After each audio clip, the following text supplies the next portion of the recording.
For the love of God. So what's up at Cal? They're losing all their players, it sounds like. Yeah, everyone is bolting. They lost their starting quarterback. They don't have a single running back on the roster.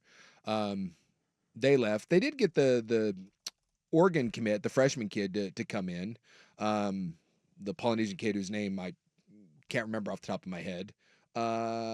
But yeah, there's a mass exodus right now at Cal. They just lost their best receiver, their tight end. He signed with Texas today. And a lot of people are pointing to the hiring of a certain assistant coach and now pointing to problems that he's had in past stops and maybe players just not liking him, period. I saw that CBS Sports had an article on this, Mm-hmm. and the main takeaway is that the hire of Brian Harsin That would be it. That's the one. rubbed everybody the wrong way. They don't like him. He's an ass. He's really rough, and there's a bunch of reports. If you remember, he was only at Auburn. If you don't know, he was the coach at Boise State. Took the job at Auburn, was gone 2 years later. I think after his first year at Auburn, they lost like 24, 25 kids. Bolted immediately. Could not do a good job of recruiting. And some really disturbing reports. And some people are pointing out like he's a big Trump guy, which, whatever. Harsin is? Yeah, he's got I guess his pinned tweet is a Trump thing, which, people can point to that and people are going to say, well, it's Cal. I don't know if that's, Mike Gundy is There's still a lot of MAGA in football. And that's yeah, just I mean, Mike Gundy is a big, Republican guy. I mean, and a lot of these places are deep red states. So I'm not certain if that has anything to do with it. But the other reports of Harsin at Auburn is he was a big no NIL guy. There were reports of him getting on, especially low-income players that were just chasing money. He was very harsh when it came to that. He thought paying players was a mistake and that you lost focus and you should be in for the love of the game. That doesn't jibe real well with, obviously, the current culture in college football.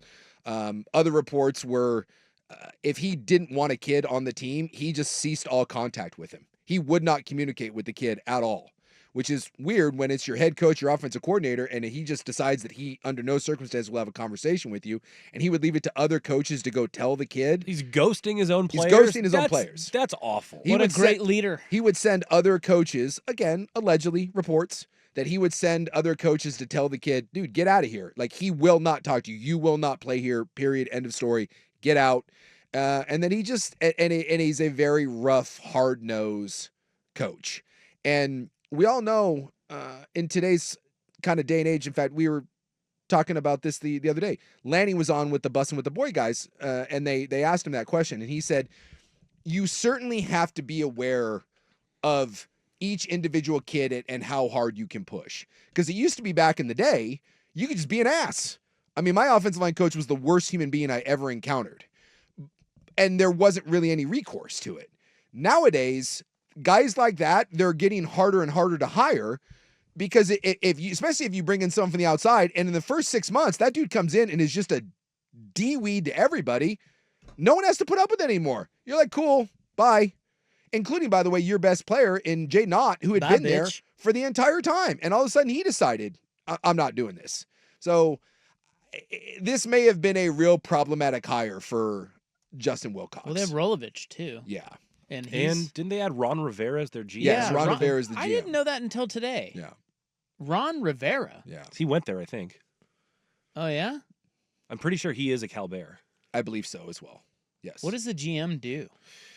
Mostly manages NIL. Manages and NIL. It is the conduit between NIL and the program. And the roster build. So now, basically, when you're a college program, you have to run everything like an NFL team where you have your big board and you're basically, let's pick the 10 to 15 kids every year that we need to get rid of. And again, push them out the door. You also need to be aware of all of the other schools and what kids on their depth chart could be available and roster retention. We have this much NIL money. Where do we allocate it? There's basically a salary cap now. And all right, so we're going to dedicate this much money to the quarterback room, this much money to incoming freshmen, this much to the D-line. So it really has become a very, very big role in college campuses. Now, it's as important as an NFL GM. I mean, roster building is everything. So And yes, it does look like old Ron Rivera went to Cal, which would make sense that he would. I guess I just don't Come really back. understand why they choose certain people for that role. You know, like I get Ron Rivera, great football guy, but I think the idea is that you're bringing in NFL people yeah, to bring an NFL approach yeah, to yeah. the roster. Kind of build. like Andrew Luck Yes. down at Stanford. Yes. That and the idea is you're bringing someone in that understands the culture. He's got a passion for it, and maybe he won't leave. Fingers crossed. Or even like, isn't what Woj is doing for St. Bonaventure in their Yes. basketball program? Well, Same and idea. because the problem is, and it's like anything else, at a school like Cal or any other, Washington State, you name it. If you bring in a hammer GM and he's really good, he's gone. And so the idea is, I think if you bring in one of your own, the Jonathan Smith thing, fingers crossed that it's enough to keep him there. And I think that's why you see, that bringing people home at smaller places. I don't think you need to. This isn't an Alabama thing because Alabama doesn't need to. Or, you can pay to retain your people. But at smaller places where you don't have that budget, you're relying on the passion in order to keep everything together. Cal's losing Stojakovic on the basketball program too. Yeah. Just a big hit. Yeah. Over there. This is just places like Cal. It's brutal.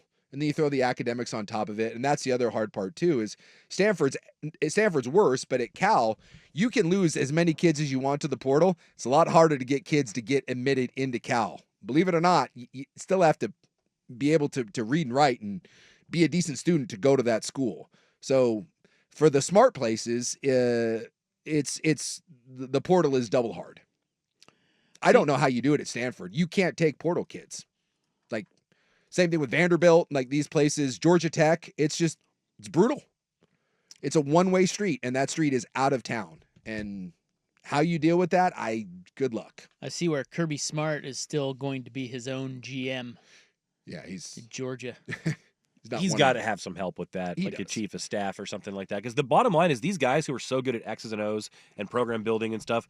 I mean, I'm not here to knock their accounting skills or their financial skills, but like this is a whole other ball of wax. Yeah, he's got someone. He may be the end all to be all, but there's someone there that's in charge of the budget, someone there that's in charge of the NIL. And remember, once the House settlement comes down, NIL becomes in-house. It's no longer a separate entity. It will be run through the football program. All right. And look, chances are it's at a lot of places it already is. They just have to wink, wink, nod, nod. Yeah, it's such a weird time where they can't really talk about it. I know. But we all, we all know, but so I stupid. know. The whole thing's stupid. It really is.